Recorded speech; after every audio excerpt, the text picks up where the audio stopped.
Hi everyone. ఈ video just మీకు ఒక అవేర్‌నెస్ కోసం షేర్ చేస్తున్నాను. అందరికీ జరగాలని కాదు. నాకు జరిగింది మీతో షేర్ చేసుకుంటున్నాను. రెగ్యులర్‌గా ఏంటంటే వ్లాగ్ షూట్ చేస్తాను కదా! అలాగే వ్లాగ్ షూట్ చేశాను. ఫుల్ వ్లాగ్ ఈ షార్ట్ వీడియో కింద ఉంది చూడండి. అయితే నేను తిన్న తర్వాత ఈవినింగ్ అట్లా కొంచెం సేపు వాకింగ్ చేసే అలవాటు ఉంది. కింద ఫుట్‌బాల్ ఆడుతున్నారని చెప్పి డిన్నర్ చేసిన తర్వాత పైన టెర్రస్ పైన చేస్తాను. చల్లగాలేస్తుంది కదా! నేను, అమ్మ కూడా వెళ్తాము. ఆ రోజు నా టైం బ్యాడ్ ఏంటి నేను ఒక్కదాన్నే వెళ్ళాను. ఇలా పడిపోయాను. మోకాలైతే పగిలిపోయింది. ఏంటంటే పడిపోయేటప్పుడు లెఫ్ట్ సైడ్ పడిపోయాను. అందుకే మోకాలు పగిలిపోయింది. రైట్ సైడ్ వచ్చి నేను హ్యాండ్ టమ్మీ పైన బ్యాలెన్స్ చేశాను. ఫోన్ కూడా పగిలిపోయింది. లెఫ్ట్ హ్యాండ్ కూడా కొంచెం పెయిన్ వచ్చింది తగిలి. అండ్ వెంటనే హాస్పిటల్ ఫోన్ చేశాను. హార్ట్ బీట్ రావట్లేదంటే ఈ టెస్ట్ చేశారండి.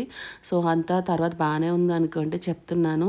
నాకు జరిగింది ఎవరికి జరగకూడదు, జాగ్రత్తగా ఉంటారని. నా కూతురు ఆ రోజు నుంచి పాపం తనే డ్రెస్సింగ్ చేయడము, నాకు వద్దు నాన్న నేను చేసుకుంటానంటే వినకుండా ఆ రోజు నా కూతురు పడిన టెన్షన్, మా అమ్మ పడిన టెన్షన్ అంత ఇంత కాదు. సో నేను ఎప్పటికీ మర్చిపోలేను ఆ రోజు ఏమన్నా అయ్యి ఉంటే కనుక. జస్ట్ ఇది ఎందుకో షేర్ చేసుకోవాలనుకుని చెప్తున్నాను కానీ అదర్వైజ్ ఇంకా వేరే రీజన్ ఏం కాదు.